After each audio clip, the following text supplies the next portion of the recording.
Les écolos français en l'ont rêvé, la République tchèque l'a fait. Légaliser le cannabis médical. Nicolas Jaillard a enquêté. La République tchèque est le premier producteur de cannabis et le premier consommateur d'Europe.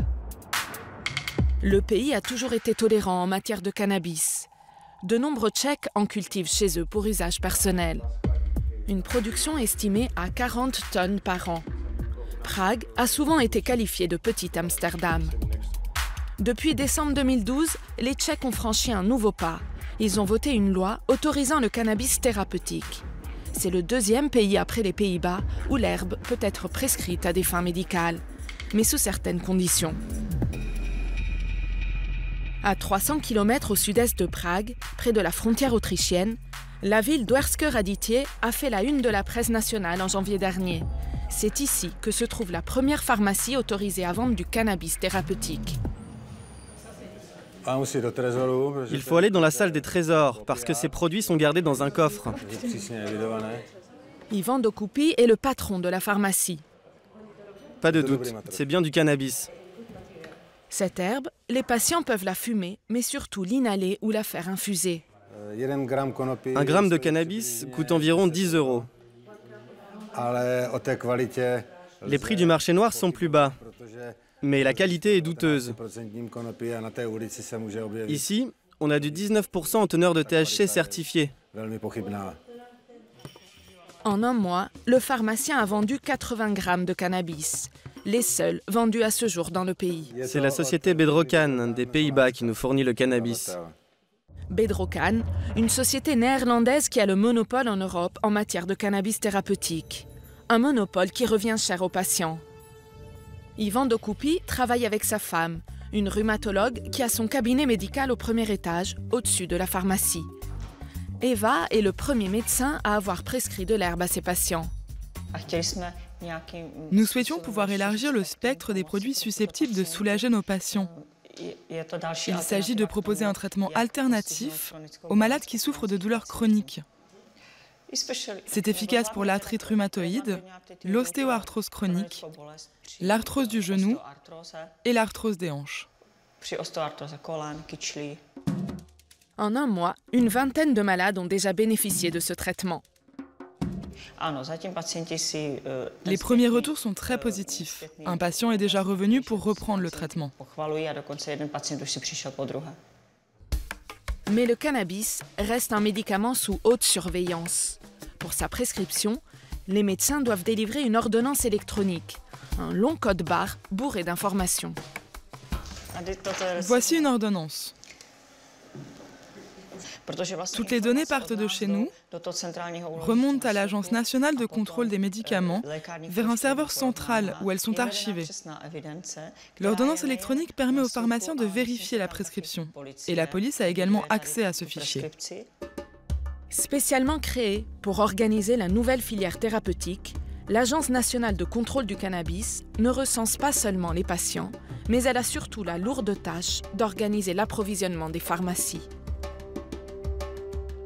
Son objectif aujourd'hui, proposer un cannabis moins cher que celui importé actuellement des Pays-Bas. Elle a lancé pour cela un appel d'offres auquel ont répondu 16 candidats tchèques.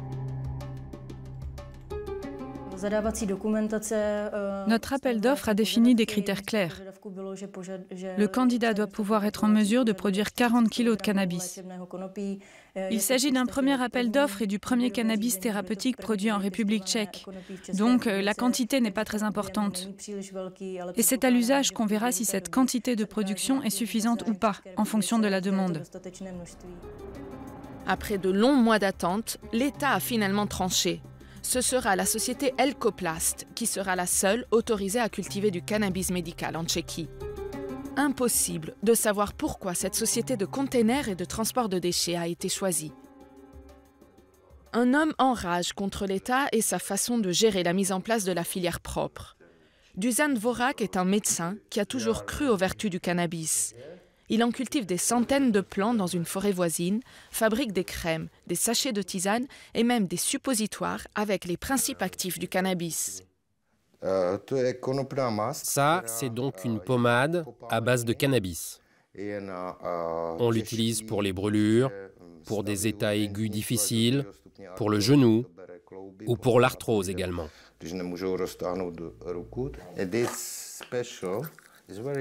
Et ça, c'est très très bon pour le vagin ou le rectum.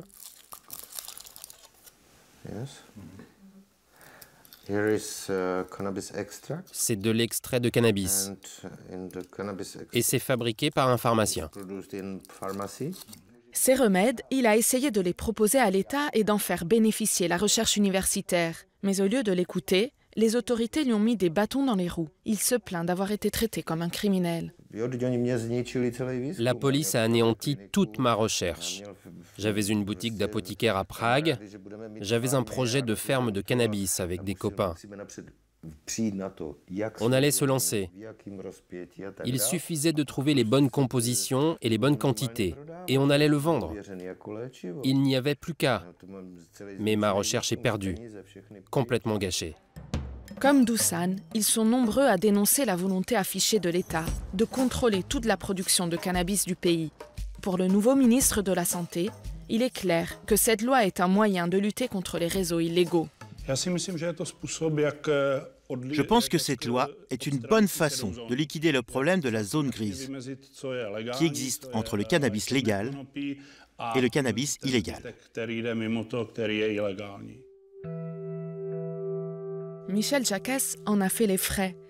Il possède plusieurs boutiques spécialisées dans la culture de plantes. Même si ici on n'a pas le droit de parler de cannabis avec des vendeurs, ce magasin est très connu des amateurs de tous âges.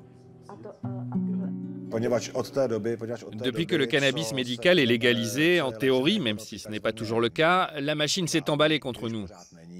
La loi sur le cannabis médical, pour le moment, elle empire nos affaires. Depuis son vote, en tout cas depuis 2 ans environ, les ennuis se multiplient. La police a confisqué ma marchandise. Ça représente un montant d'environ 600 000 €. Coincée entre répression et lenteur administrative, la filière propre du cannabis tchèque reste un laboratoire expérimental qui doit encore faire ses preuves.